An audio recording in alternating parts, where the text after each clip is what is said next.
a chanté « Ton vrai trésor est pour celui qui t'a choisi dès aujourd'hui ». On a chanté « Je suis venu pour proclamer que tu es fort et puissant ». On a chanté « Abba Père, je suis à toi ». On a chanté « Dieu dans ceci, dans cela, sois tout en moi ». Et le Seigneur nous appelle à la cohérence dans notre vie.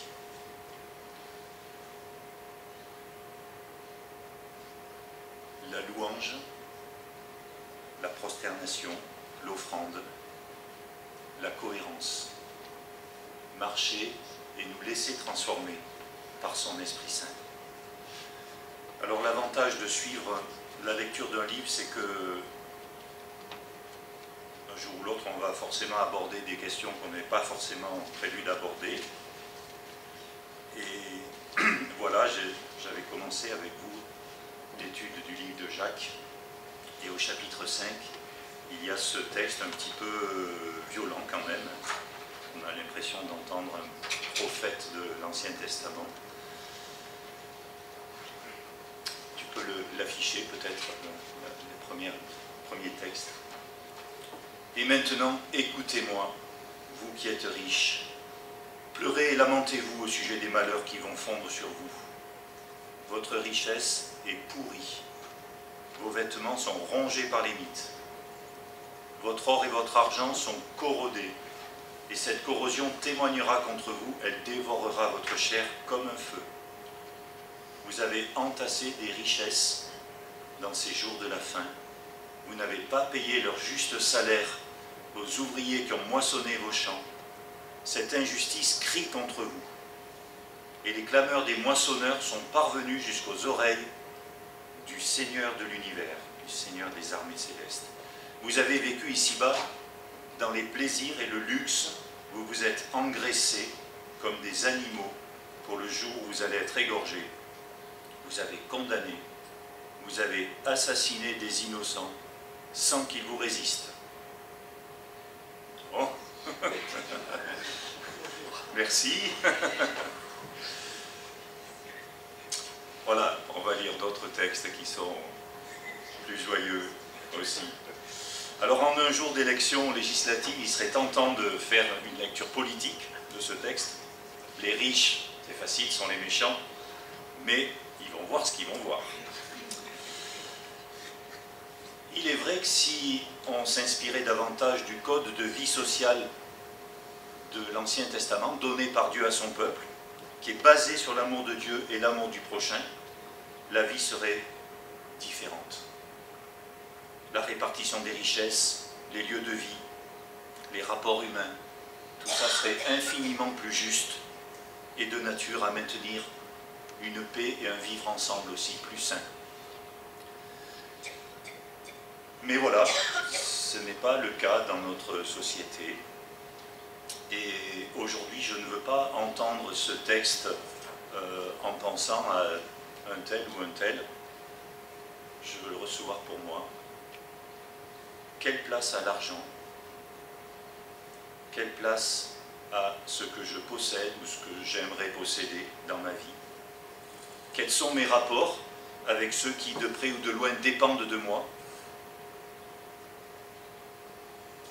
On dit que l'argent est le nerf de la guerre, mais mon rapport avec lui montre aussi quelles sont mes vraies valeurs, ce qui me rassure vraiment, où est ma confiance. Bien sûr, il y a toujours plus riche que moi.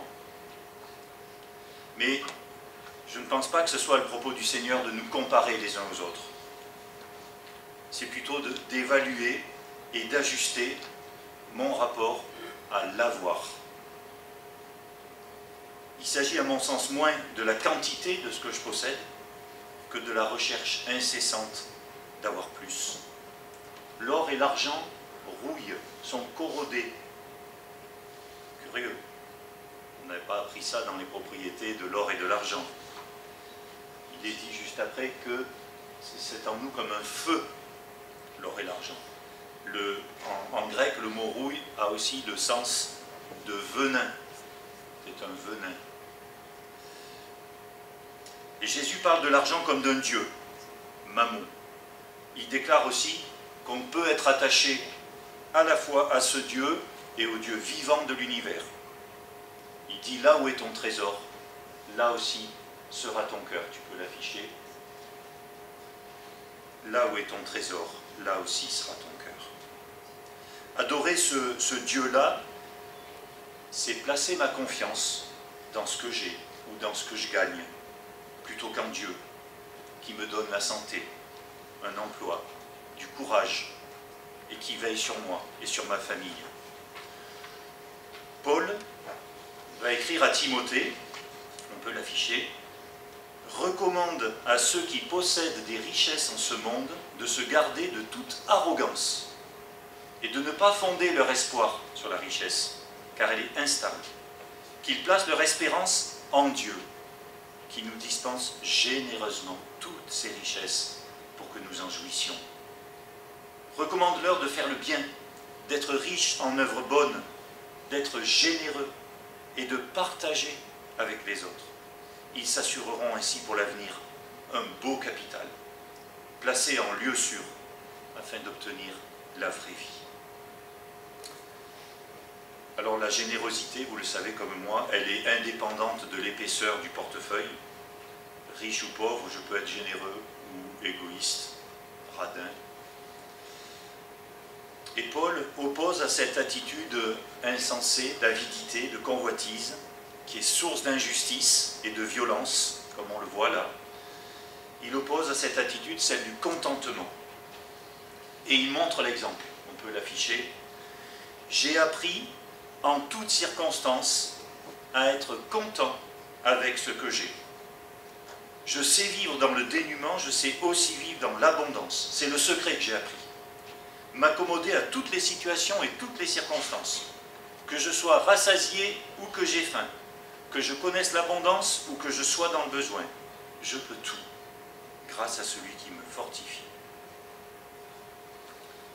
Alors je ne balayerai pas tous les textes parce qu'il y en a des quantités dans la parole, mais voilà quelques-uns qui m'ont frappé et j'espère qu'ils sont de nature à nous orienter pour que dans ce domaine aussi, notre vie soit une offrande au Seigneur.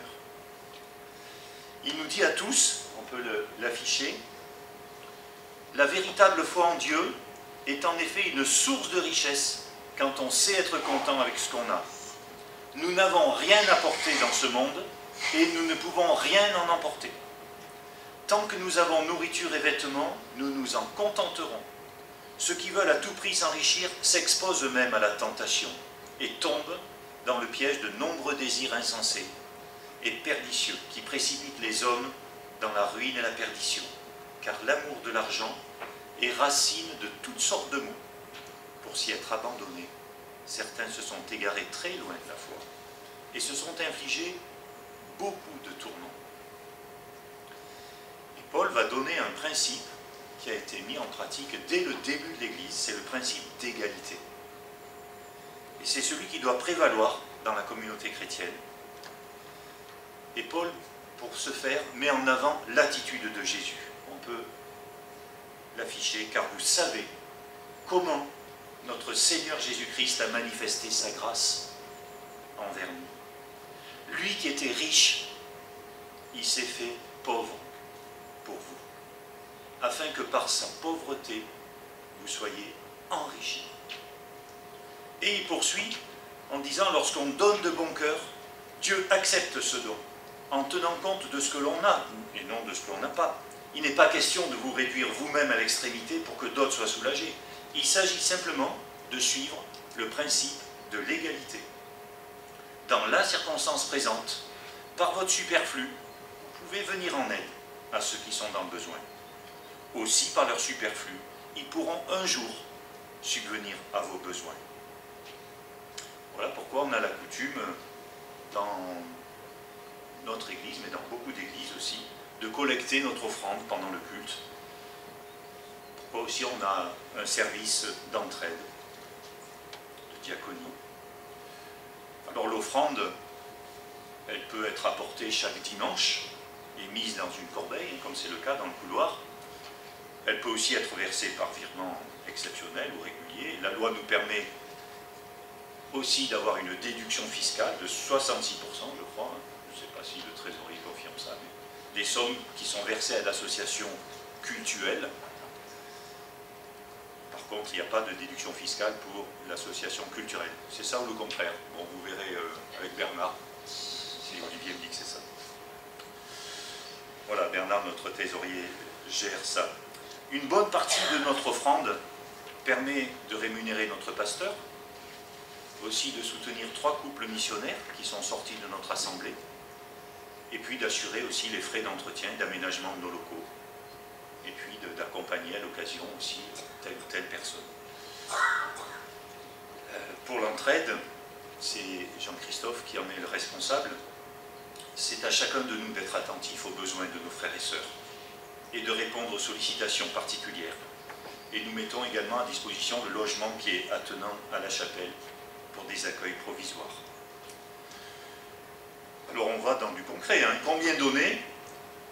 Il faut bien avoir en tête que tout nous vient de Dieu. En Israël, le minimum habituel c'était la dîme, 10% de ce qu'on recevait, ou les prémices de ce qu'on récoltait. Après c'est à chacun de voir. Chacun peut bien sûr donner également ou partager en dehors de l'église locale. Il y a un texte qui nous renseigne un petit peu quand même, c'est celui qui suit. En fait, celui qui sème peu, moissonnera peu. Et celui qui sème en abondance, moissonnera en abondance. Que chacun donne comme il l'a résolu en son cœur, sans tristesse ni contrainte. Car Dieu aime celui qui donne avec joie. Et Dieu a le pouvoir de vous combler de toutes sortes de grâces, afin que, possédant toujours à tous égards de quoi satisfaire à tous vos besoins, vous ayez encore en abondance pour toute œuvre bonne. Dans le premier chapitre, Jacques, je vous avais expliqué, il revient sur les mêmes thèmes tout au long de son épître, même si elle est courte. Dans le premier chapitre, il avait rappelé à propos des richesses que la religion authentique, on peut l'afficher, et pure aux yeux de Dieu le Père, consiste à aider les orphelins et les veuves dans leur détresse et à ne pas se laisser corrompre par ce monde. Dans le chapitre 2, il a insisté sur le favoritisme, ne pas faire de favoritisme, considérer tout le monde de la même manière. Et à cette attitude de favoritisme, il oppose la loi royale, c'est celle de l'amour du prochain et la compassion. Dans le chapitre 3, il ne parle pas de ce thème. Et dans le chapitre 4, Jacques parle des désirs égoïstes et des plans qu'on tire sur la planète. Demain, je vais faire ci, ça, aller à mes affaires. Voilà. Et ce sont des plans qui facilement oublient Dieu. Mais ici, Jacques dénonce avec vigueur les conséquences de l'avidité et de la convoitise. Aujourd'hui, il y a un mouvement d'écologie intégrale qui nous fait prendre conscience de la portée aussi de nos comportements et de nos habitudes, au-delà du respect de la nature, qui se préoccupe aussi de justice. Quel impact a mon mode de vie sur la nature, sur l'environnement, mais aussi sur mon prochain, qu'il soit près ou qu'il soit loin. Et la crise du Covid a eu aussi cet effet de remettre en route beaucoup de circuits courts, et c'est tant mieux. Alors dans ma façon de manger, de m'habiller, de me déplacer, d'habiter, de partager, il y a aussi un témoignage de mon rapport aux richesses. Ma vie présente, elle a bien sûr un impact sur l'environnement, mais aussi sur la vie de plein d'autres personnes. Alors si, comme les moissonneurs de notre texte, vous vous sentez lésés, floués, victimes d'une injustice, eh bien, il y a une promesse quand même dans le texte. Tu peux remettre la première diapo, s'il te plaît. C'est que le Seigneur de l'univers écoute et qu'il entend tout ce que chacun vit. Et clameurs des moissonneurs sont parvenues jusqu'aux oreilles du Seigneur des armées célestes. Et c'est lui qui fera justice. Mais attention de ne pas être injuste nous-mêmes. Voilà, je ne souhaite pas apporter de la culpabilité, que chacun de nous puisse aussi gérer ce que le Seigneur lui confie. Tout nous vient de lui. Et je voudrais simplement rafraîchir notre volonté d'honorer notre Seigneur dans tout notre comportement. Il n'y a pas une chose où on peut l'honorer puis une autre où c'est pas grave. Bien sûr, on peut revenir à lui tout le temps, changer de comportement, et c'est ce que fait son Esprit Saint. Mais voilà, le Seigneur veut aussi travailler les endroits de notre vie où nous accordons de la valeur. Quels sont ces endroits? Qu'est-ce qui est important pour nous? Jésus, notre Seigneur, et on l'a rappelé tout à l'heure, quand ce pain a été brisé, c'était fort hein, de penser au corps de notre Seigneur, à la vie de notre Seigneur qu'il a donné volontairement. Jésus, notre Seigneur, a quitté son trône de gloire pour venir partager la condition des plus faibles. Le roi des rois est né dans une étable, je ne vous apprends rien, dans une famille humble. Je crois que son seul signe extérieur de richesse sur cette terre, peut-être que vous ne serez pas d'accord, ça a été un sépulcre de riches pendant 3 jours.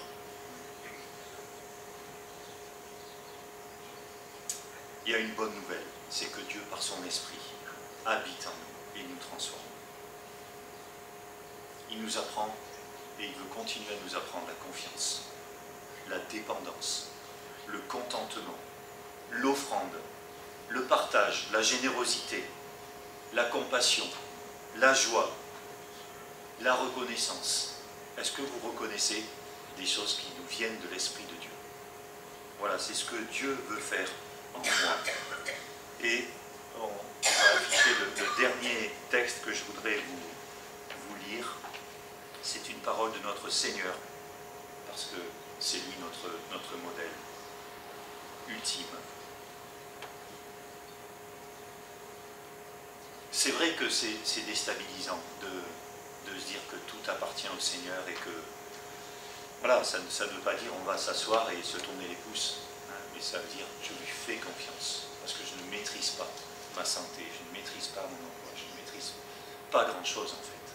C'est lui qui donne tout cela.